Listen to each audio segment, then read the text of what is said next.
Hello everyone. Students, in previous lecture we was studied about the parts of brain जिसमें पहला part हम लोगों ने पढ़ लिया है जो था सेरेब्रम, है ना। अब ये सेकंड पार्ट होगा आपके ब्रेन का जिसमें हम लोग स्टडी करेंगे डायनसेफेलॉन की, ब्रेन स्टेम की, जिसमें आपके पॉन्स, मेडुला ऑब्लोंगाटा ये सारी चीजें आती हैं। और आपका सेरेबेलम लास्ट वाला पार्ट रहेगा। डायनसेफेलॉन में स्टूडेंट्स थैलेमस और हाइपोथैलेमस आता है ना। तो चलिए शुरू करते हैं।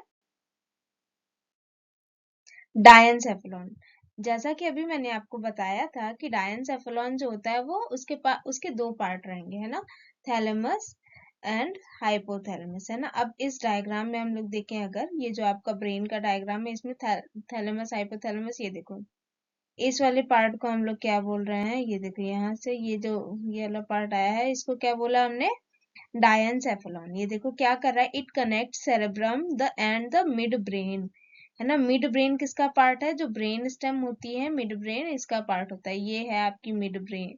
मिड ब्रेन ये ऊपर वाला हिस्सा कहलाएगा, है ना। और पूरी चीज को क्या बोलते हैं, इस पूरी चीज को बोलते हैं ब्रेन स्टेम, है ना। और ये वाले पार्ट को, सॉरी, ये वाले पार्ट को क्या बोला जाता है, ये वाले पार्ट को सेरेब्रम बोला जाता है ना। तो ये पहली लाइन यही बोल रही है कि ये जो आपका सेरेब्रम वाला पार्ट है और दूसरा मिड ब्रेन ये वाला पार्ट जो है इसको एक दूसरे से कनेक्ट करने का, कनेक्ट कौन कर रहा है आपका, कनेक्ट कर रहा है आपका डायनसेफेलॉन, जिसमें दो चीजें आती हैं, थैलेमस एंड हाइपोथैलेमस, है ना। अब इसकी लोकेशन क्या है, it is located in third ventricle of the brain, है ना। ये कहाँ पे प्रेजेंट है, यहीं कहीं पे आपकी थर्ड वेंट्रिकल, लेटरल वेंट्रिकल, फिर थर्ड वेंट्रिकल, फिर फोर्थ वेंट्रिकल, यहाँ पे कहीं पे फोर्थ वेंट्रिकल, ये वाले से लिखते हैं, यहाँ पे होती है लेटरल वेंट्रिकल, फिर यहाँ पे हो जाएगी आपकी थर्ड वेंट्रिकल, देन यहाँ पे हो जाएगी आपकी फोर्थ वेंट्रिकल, है ना। कुछ इस तरीके से आपकी वेंट्रिकल्स प्रेजेंट होती हैं। तो थर्ड वाली वेंट्रिकल के पास क्या प्रेजेंट है, आपका डायनसेफेलॉन प्रेजेंट रहता है ना। और इसके पड़ोस में प्रेजेंट होती है आपकी पिट्यूटरी ग्लैंड। अच्छा ये देखो बहुत छोटी सी पिट्यूटरी ग्लैंड दिख रही है, देखो ये देखो, दिख रही है ना, ये है आपकी पिट्यूटरी ग्लैंड, ठीक है। अब यहाँ पे क्या होगा, और यहाँ पे ऑप्टिक चायज्मा प्रेजेंट होता है, कायज्मा या चायज्मा जैसे आपको स्टडी करना है, पढ़िए, पढ़ना ज्यादा जरूरी है, ठीक है। तो ऑप्टिक कायज्मा का मतलब क्या होता है, मैंने बताया था कि आपका जो राइट हेमिस्फेयर है, आपका जो सेरेब्रम था, ये ऐसे करके था, बन नहीं पा रहा है इस पे, एक मिनट।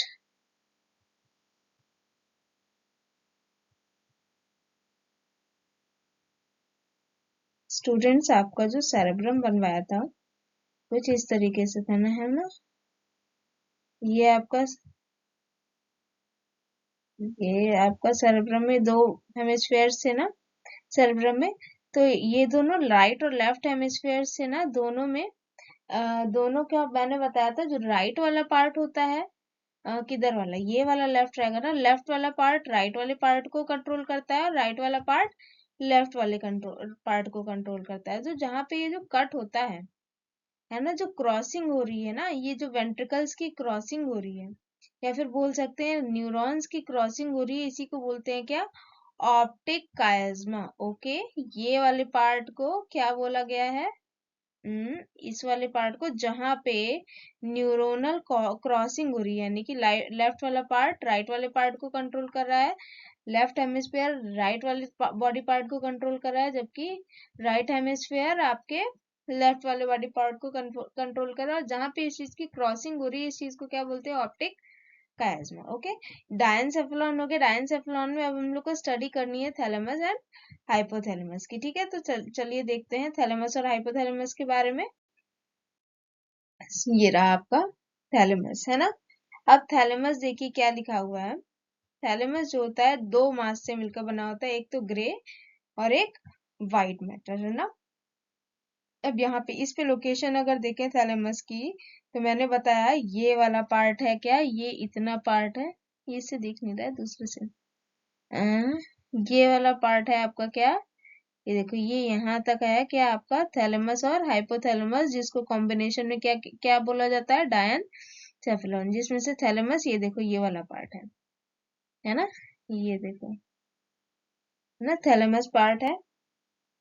अब उसके बाद में लोकेशन क्या है, situated with in the cerebral hemisphere.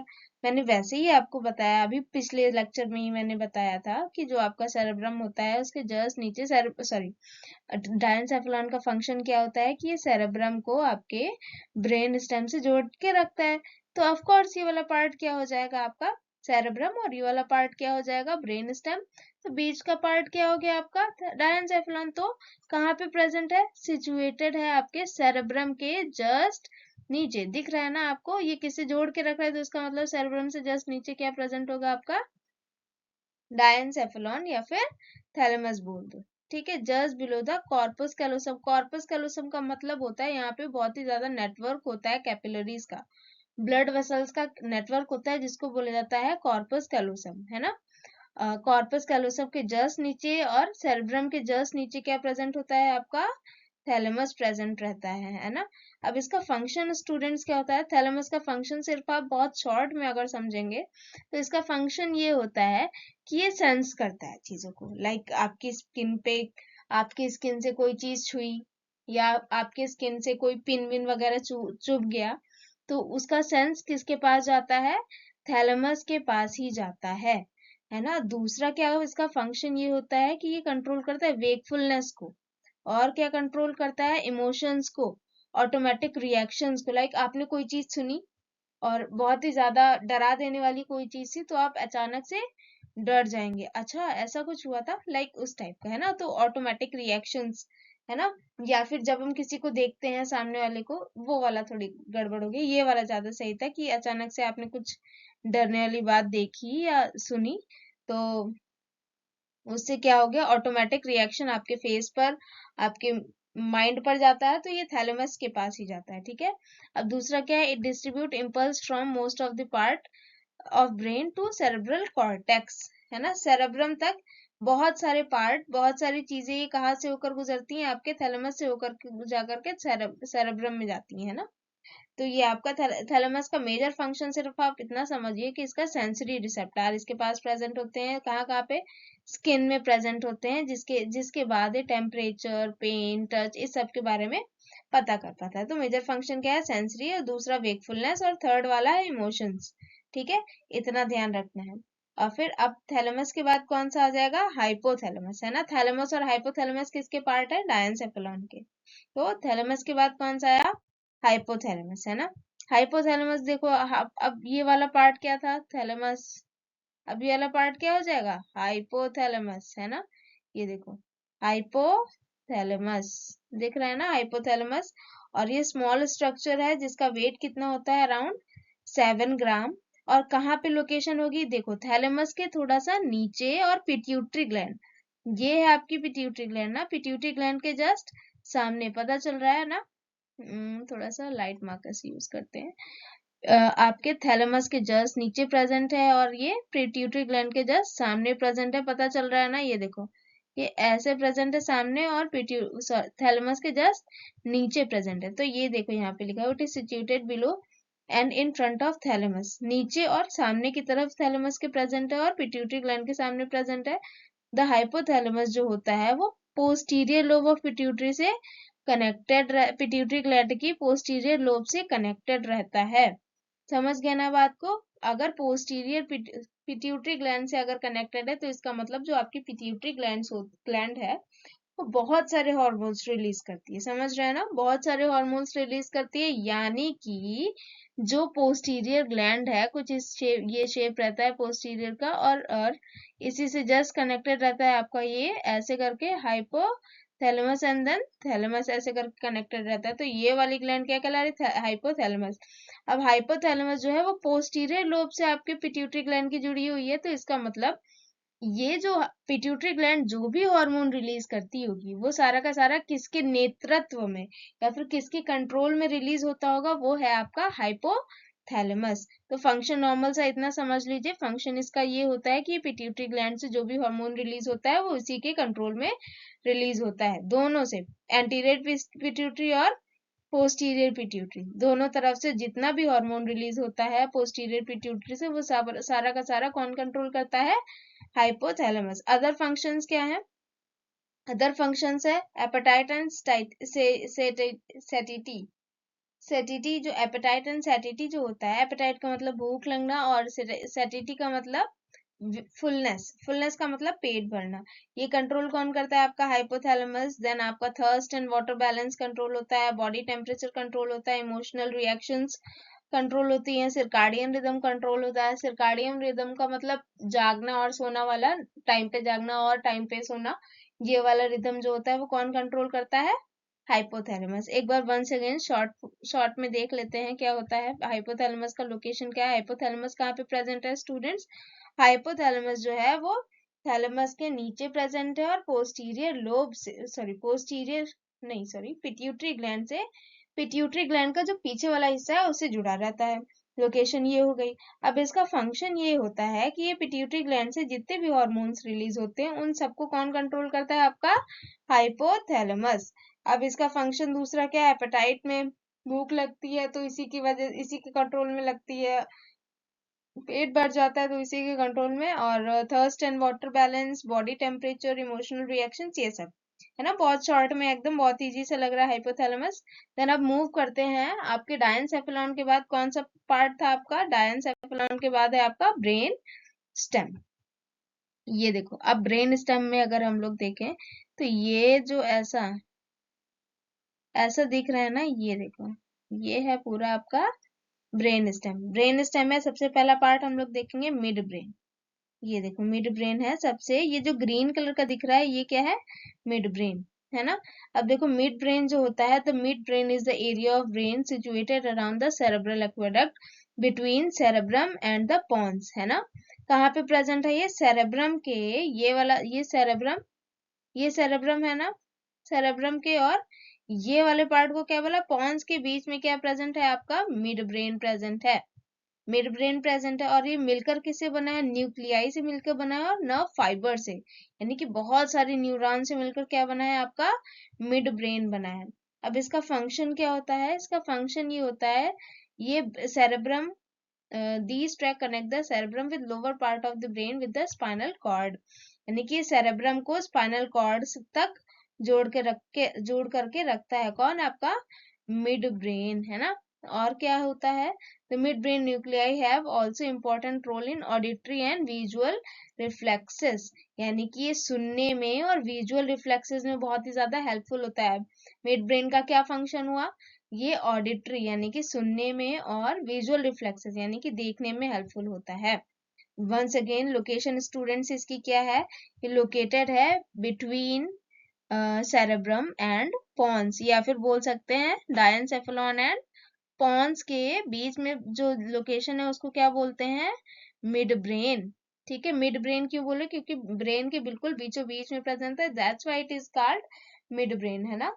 अब ये कंसिस्ट क्या क्या करता है? न्यूक्लियाई और नर्व फाइबर्स कंसिस्ट करता है और इसका फंक्शन ये होता है कि ये सुनने में, ऑडिटरी यानी कि सुनने में, और विजुअल रिफ्लेक्सेस यानी कि देखने में, जो चीजें विजुअलाइज होती हैं उसमें बहुत ही ज्यादा हेल्पफुल है। या फिर बोल सकते हैं जो हम लोग किसी चीज को देखते हैं वो किसके थ्रू होती है? आपके मिड ब्रेन के थ्रू ही होती हैं, और इससे आपकी जो ऑडिटरी या फिर और विजुअल वाली जो नर्व फाइबर्स होते हैं वो जुड़े रहते हैं। ठीक है, ये हो गया आपका ब्रेन स्टेम में मिड ब्रेन का। मिड ब्रेन के बाद अब आएगी बारी पॉन्स की। ठीक है स्टूडेंट्स, पॉन्स अब पढ़ते हैं पॉन्स के बारे में। पॉन्स, ये देखो, ये जो पर्पल, बहुत लाइट पर्पल, सॉरी, ये जो ब्लू कलर है ये क्या कहला रहा है? पॉन्स, जो कि आपके ब्रेन स्टेम का पार्ट होता है। तो ब्रेन स्टेम का पार्ट क्या है? आपका पॉन्स। इसका लोकेशन क्या होगा? लोकेशन देखो, ये वाला पार्ट हमने आपको जब शुरू में पढ़ाया था प्रीवियस लेक्चर में, तो ये वाला पार्ट क्या था? सेरेबेलम था ना। तो सेरेबेलम के जस्ट सामने क्या प्रेजेंट है? आपका पॉन्स। ठीक है, पॉन्स प्रेजेंट है और मेडुला ऑब्लोंगाटा के जस्ट ऊपर और मिड ब्रेन के जस्ट नीचे प्रेजेंट होगा ना पॉन्स। ठीक है, ये पता चल गया। अब ये किससे मिलकर बना होता है? ग्रे मैटर और व्हाइट मैटर से मिलकर बना होता है। ग्रे मैटर का मतलब सेल बॉडीज, और व्हाइट मैटर का मतलब बहुत सारे नर्व फाइबर्स इसके सरफेस में होते हैं या फिर इसके बीच में प्रेजेंट रहेंगे। यहाँ पे बहुत सारे nerve surface, sorry, nerve fibres और क्या, आपके सेल बॉडीज प्रेजेंट रहते हैं। इसका फंक्शन क्या होता है? इसका फंक्शन ये होता है कि आपकी जो 5th क्रेनियल नर्व और 8th क्रेनियल नर्व है, 8th क्रेनियल नर्व कौन सी थी? 8th cranial nerve I think शायद आपकी ऑडिटरी नर्व थी कोई, ठीक है। तो वो 8th क्रेनियल नर्व और 5th क्रेनियल नर्व किससे कनेक्टेड रहती है? आपके पॉन्स वाले पार्ट से कनेक्टेड रहती है, जिसकी वजह से 5th वाली क्या होती है? सेंसरी नर्व है। तो ये क्या करती है? सेंसरी इनपुट देती है। फेस पर अगर कोई चीज छूती है, स्कैल्प पर कोई चीज छूती है, तो ये मैसेज किसको जाता है? पॉन्स को। माउथ से हम लोग कुछ खा रहे होते हैं, तो ये चबाना है या फिर क्या करना है, ये सारी की सारी चीजें कहाँ इन्फॉर्मेशन जाती है? आपके पॉन्स पर। दूसरा क्या है? Motor control of chewing. जो हम लोग जॉ को जब कोई चीज च्यू करते हैं, तो जॉ को बहुत ज्यादा मूवमेंट आता है ना जॉ में, तो वो कौन सा पार्ट बॉडी का, ब्रेन का कौन सा पार्ट कंट्रोल करता है? वो होता है आपका पॉन्स, जो कि ब्रेन स्टेम का एक पार्ट है। सॉरी। 8th क्रेनियल नर्व क्या है? 8th क्रेनियल नर्व आपकी ऑडिटरी नर्व से रिलेटेड है, जिसमें हम लोग क्या करते हैं? हियरिंग और बैलेंस के बारे में। बैलेंस, हियरिंग का मतलब सुनना, और बैलेंस का मतलब हम लोग जब चलते हैं। अच्छा, जब बैलेंस का मतलब आपको अगर हम एग्जांपल देंगे, एग्जांपल के दे करके बताएं, तो हम जब चलते हैं तो आपने देखा होगा आपके हाथों में मूवमेंट होने लगती है, या फिर जैसे आप एक हाथ से कोई एक भारी सी चीज उठाते हैं, एक कोई हाथ से कोई एक भारी सी चीज जब उठाते हैं, तो आपने देखा होगा आपका जो नेक्स्ट वाला अपोजिट वाला डायरेक्शन वाला जो हाथ है, वो खुद ब खुद ऊपर की तरफ थोड़ा सा मुड़ जाता है, या फिर सीधा हो जाता है, या फिर एकदम इतना टाइट हो जाता है कि आपको पता चलता है कि हाँ, आप इधर वाले हाथ में कुछ उठा रहे थे। तो ये चीज क्या कहलाती है? बैलेंस। आपकी बॉडी जब कोई चीज आप भारी सी उठाते हैं, तो या फिर आप बहुत ज्यादा मूवमेंट करते हैं, पैदल पैदल जब आप लोग चलते हैं, तो आपके दोनों हाथों में मूवमेंट होता रहता है। तो ये सब चीजें कौन कंट्रोल करता है? आपका पॉन्स कंट्रोल करता है। अब इसके पास रेस्पिरेटरी रोल भी होता है, यानी कि यहाँ पे एक रेस्पिरेशन सेंटर भी होता है, जिसकी हेल्प से रेस्पिरेशन में रेगुलेशन करता है आपका पॉन्स। तो इसके फंक्शंस क्या हो गया? सुनने में, है ना, सुनने में हेल्प करता है, और बैलेंस में हेल्प करता है, चूइंग में हेल्प करता है, स्काल्प पे, फेस पे, माउथ पे, नोज पे किसी भी तरह का सेंसेशन होता है उसमें, उसको पता करने में हेल्प करता है, और रेस्पिरेशन में भी हेल्प करता है आपका पॉन्स। लोकेशन क्या आती है इसकी? लोकेशन ये है कि मेडुला ऑब्लोंगाटा के जस्ट नीचे और ब्रेन स्टेम के जस्ट, सॉरी, मेडुला ऑब्लोंगाटा के जस्ट ऊपर और ब्रेन स्टेम के जस्ट नीचे प्रेजेंट है, और सेरेब्रम के जस्ट सामने प्रेजेंट है। ये हो गया आपका पॉन्स के बारे में आपने पढ़ लिया है। अब चलिए मूव करते हैं ब्रेन स्टेम के में का थर्ड पार्ट, जो कि है आपका medulla oblongata. Okay,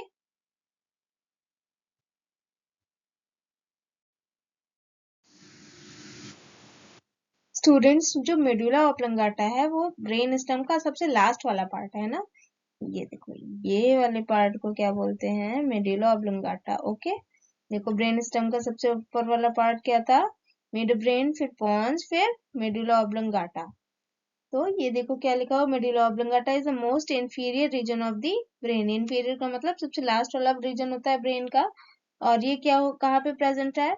it continues with the spinal cord below, sorry, extended from pons above. Pons से निकलता हुआ किधर मूव करता है? स्पाइनल कॉर्ड की तरफ मूव करता जाता है। ओके, स्पाइनल कॉर्ड की तरफ मूव करता जाता है। तो इसका लोकेशन क्या हुआ?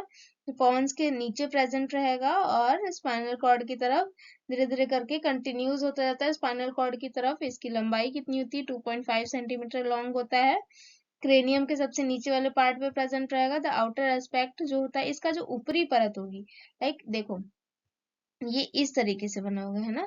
अगर इसको हम लोग ट्रांसवर्स सेक्शन काट दें, अगर ट्रांसवर्स सेक्शन काटे, है ना, तो ये इस तरीके का दिखेगा। इसका जो ये बाहर वाला, तो इसकी जो कवरिंग होगी, ये जो आप ऐसे देख रहे हैं सामने से, ये तो देख रहे हैं ना, सामने से अगर देख रहे हैं तो ऐसे दिख रहा है, बट अगर काट दें इसको बीच से, फिर ऊपर से नीचे की तरफ देखेंगे तो कैसा दिखेगा? इसके चारों तरफ ग्रे मैटर की, सॉरी, इसके चारों तरफ जो है व्हाइट मैटर की कवरिंग होती है, और जो बीच होता है, बीच वाला पार्ट होता है, वो ग्रे मैटर से भरा होता है। यानी कि यहाँ पे ग्रे मैटर होगा, और सबसे चारों तरफ क्या होगा? व्हाइट मैटर भरा होगा। समझ गए? व्हाइट मैटर होगा। इसका फंक्शन क्या होता है? इसका फंक्शन देखिए क्या होता है। इसका फंक्शन ये होता है, इसके पास वाइटल सेंटर्स होते हैं आपके मेडुला ऑब्लोंगाटा में। कौन कौन से वाइटल सेंटर होते हैं? Cardiovascular centre, respiratory centre, reflex centre of vomiting यानी कि वॉमिटिंग सेंटर। वॉमिटिंग सेंटर का मतलब यहाँ पे एक सेंटर होता है जिसको बोलते हैं CTZ centre. Chemo receptor trigger zone centre होता है, नहीं sorry nucleus tractus solitarius. Let me give some example to you all. जो जो आपका NTS होता है, NTS सेंटर होता है, ये सेंटर होता है वॉमिट के लिए, जिसका फुल फॉर्म होता है न्यूक्लियस ट्रैक्टर सॉलिटेरियस, है ना। अब जो जितना भी चीज सारा का सारा, इसके पास कई सारा टाइप का रिसेप्टार होता है। आपके न्यूक्लियस ट्रैक्टर सॉलिटेरियस के बाद बहुत सारे रिसेप्टार होता है, और जिससे जब जब किसी भी टाइप का ड्रग इससे बाइंड हो जाता है, या फिर कोई और अदर चीज हमारी बॉडी से, कोई और ऐसा हार्मोन जो एक्सेस अमाउंट में हो गया और इससे आकर के बाइंड हो गया, तो पर्सन को वॉमिट हो जाती है, ठीक है। तो इसलिए इसको बोला क्या है? Reflex centre of vomiting. फिर कफिंग, स्नीजिंग, स्वेलोइंग। फिलहाल आपको ये जानने की जरूरत है कि इसके पास किस किस टाइप के सेंटर्स प्रेजेंट होते हैं। Cardiovascular centre, respiratory centre, reflex centre of vomiting, coughing, sneezing and swallowing। Once again अगर हम लोग बहुत शॉर्ट में स्टडी करें तो लोकेशन मेडुला ऑब्लोंगाटा की क्या होती है? सबसे लास्ट वाला पार्ट होता है ब्रेन का, और ये कंटिन्यूस किधर होता है जाकर के? ये कंटिन्यूस होता है आपके स्पाइनल कॉर्ड की तरफ। इसकी लंबाई कितनी है? 2.5 सेंटीमीटर लॉन्ग होता है। इसका जो ऊपरी लेयर है, ये वाला बाहर वाला लेयर है ना, तो वो किससे मिलकर बना होता है? व्हाइट मैटर से। और बीच वाली जो लेयर है वो किससे मिलकर बनी है? ग्रे से। इसका फंक्शन ये होता है कि इसके पास कुछ वाइटल सेंटर्स रहते हैं, और जिस वाइटल सेंटर में क्या क्या चीजें आ रही हैं आपके? Respiratory centre, reflex centre of vomiting, coughing, sneezing and swelling. Students, ये अब खत्म होती है आपकी ब्रेन स्टेम। ब्रेन स्टेम के बाद आप आज हम लोगों ने देखा क्या क्या? डायनसेफेलॉन के बारे में देखा। अब फिर हम लोगों ने डायनसेफेलॉन के दो पार्ट के बारे में देखा, हाइपोथैलेमस और थैलेमस। फिर उसके बाद हम लोगों ने ब्रेन स्टेम के बारे में देखा। ब्रेन स्टेम में कौन कौन से पार्ट रहते हैं? Mid brain, pons, medulla oblongata. अब हम लोग का ब्रेन का सिर्फ एक पार्ट बचा है, वो है आपका सेरेबेलम, है ना। फिर हम लोग का क्या खत्म हो जाएगा? सेरेबेलम के बाद हम लोग का फर्स्ट यूनिट आई थिंक खत्म हो जाएगा, या फिर ये वाला चैप्टर जो है ब्रेन वाला चैप्टर वो खत्म हो जाएगा, है ना। Thank you students.